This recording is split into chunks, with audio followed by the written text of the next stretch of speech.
শুধু কোরআন কোনোদিন শাসন করতে পারে না, কোরআন ও সুন্নাহ শব্দ ব্যবহার করতে হবে। আপনি কোরআন দিয়ে কি করবেন আমাকে বলেন তো?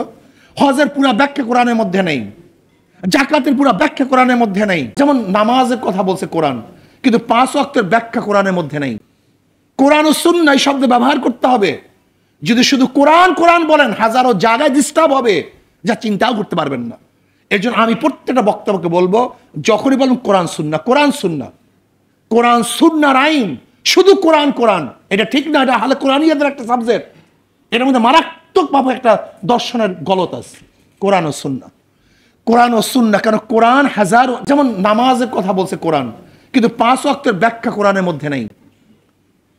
ইন্নাস সালাতা কানাত আলাল মুমিনিনা কিতাবাম মাওকুতা, ওয়াক্ত মতো নামাজ পড়া, কোন ওয়াক্ত কোন সময় শুরু হবে এটা কোরআনের মধ্যে ব্যাখ্যা নেই।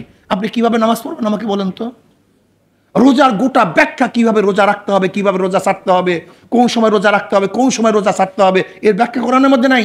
আপনি কোরআন দিয়ে কি করবেন আমাকে বলেন তো? হজের পুরা ব্যাখ্যা কোরআনের মধ্যে নেই, জাকাতের পুরা ব্যাখ্যা কোরআনের মধ্যে নেই। চুরি করলে কি পরিমাণ চুরি করলে, কখন চুরি করলে, কোন অবস্থায় চুরি করলে, এর ব্যাখ্যা কোরআনের মধ্যে নাই। কাজে আপনাকে অবশ্যই মনে রাখতে হবে, শুধু কোরআন কোরআন, এর মধ্যে শুভঙ্করের ফাঁকি। এটা আহলি কোরআনিয়াদের একটা স্লোগান। খুব হুঁশ রাখতে হবে। কোরআন ও সুন্নাহ, কোরআন ও সুন্নাহ।